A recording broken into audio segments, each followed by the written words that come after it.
Dear students, you know the properties of electric charges.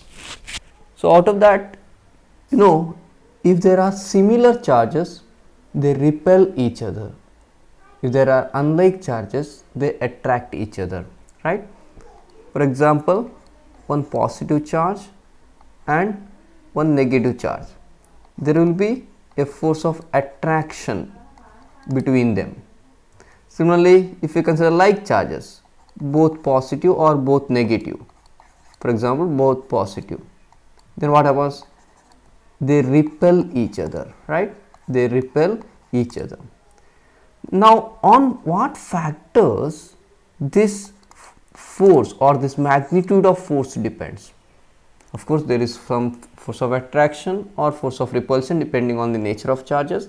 Then, on what factors this magnitude of this force depend? That is given by this Coulomb's law. To explain this, we need to consider two stationary point charges. So this Coulomb's law is applicable for stationary charge. Okay, so stationary point charge. For example, I will consider Q1 as one charge and Q2 another charge. Okay, any polarity you can consider, no problem. So let it be positive. Okay, anyhow, so they are separated by certain distance. Let the distance be r. Okay, now since I have considered both positive charges, there will be some force of repulsion, right? There will be some force of repulsion. Okay, now as per this Coulomb's law, as per the statement of Coulomb's law, the magnitude of this repulsive force or the magnitude of electrostatic force depends mainly on two factors. And the first point is the magnitude of this force that is directly proportional to product of magnitude of charges. Magnitude of electrostatic force is directly proportional to product of magnitude of charges. So what do you mean by magnitude of charge? Since I have considered both positive charge, no problem, directly you can write. Now if you have one positive charge and one negative charge, minus Q2 if you have consider, if you need to consider, then instead of negative sign you have to write plus only. Okay, that is magnitude. If you take magnitude of any charge, you will get positive value. Okay, therefore that magnitude of force that is directly proportional to product of magnitude of charges, and that is directly proportional product of magnitude of charges, and it is inversely proportional to square of the distance of separation between that two charges. So these are the 2 points you have to remember in Coulomb's law. So as per Coulomb's law, the force, electrostatic force between any two charges is directly proportional, any two stationary point charges is directly proportional to product of magnitude of that two charge and inversely proportional to square of the distance of separation between them. So now if you combine these two, you can write this F is proportional to Q1 Q2 divided by R square, right? So if you want to remove this proportionality symbol, you have to multiply that with certain constant, right? Therefore F that can be given as K, that is known as electrostatic force constant. Okay, K into Q1 Q2 divided by R square. This is mathematical expression for Coulomb's law. So what do you mean by K here? So K is known as electrostatic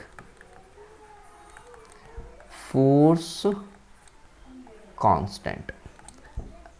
Okay, electrostatic force constant, and its value is given by 1 by 4 pi epsilon naught. K value is nothing but 1 by 4 pi epsilon naught, and if you substitute these values, epsilon naught value and pi value, if you substitute, you will get that as 9 into 10 power 9 Newton meter square per coulomb square. It is very important. Newton meter square per coulomb square. Okay. Now, what do you mean by this epsilon naught?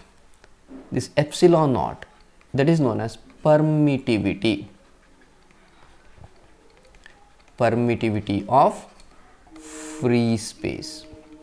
Actually, here what we have considered, two charges separated by certain distance, two stationary point charges separated by certain distance. This is in vacuum. Okay, that is taken in vacuum. Therefore, this epsilon naught is permittivity of free space or vacuum, and its value, it is very important, value 8.854 into 10 power minus 12 per Newton per meter square coulomb square. Okay, so that is about Coulomb's law.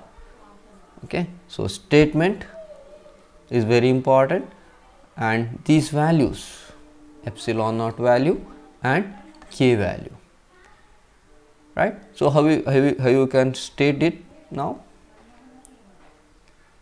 The electrostatic force between any two stationary point charges is directly proportional to product of magnitude of charges and inversely proportional to square of the distance between them. And also you need to add one more sentence. This force acts along the line joining these two charges. If you consider repulsion, it acts along this direction or acts along this direction. Similarly, if you consider this is for similar charges, right? Similarly, if you consider one positive and one negative, then what happens? It gets attracted. Again, that will be along the line joining that two charges. Okay, along this particular line only it acts. So that is about Coulomb's law. Okay, so we can define like this now, right? Coulomb's law states that the electrostatic force between any two stationary point charges is directly proportional to product of magnitude of charge. So that is very important, product of magnitude. If you have negative charge, you need to consider plus only.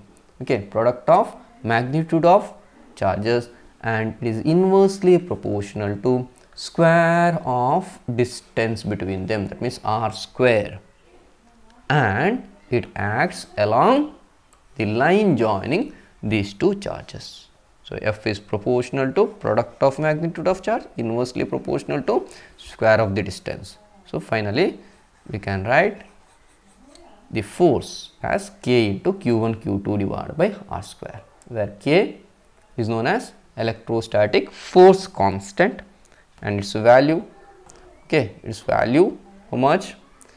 9 into 10 power 9 Newton meter square per coulomb square, and this epsilon naught, that is known as permittivity. Okay, permittivity of free space, because we are discussing this, or we have considered that charges, those charges in vacuum. Therefore permittivity of free space 8.854 into 10 power minus 12 per Newton per meter square coulomb square.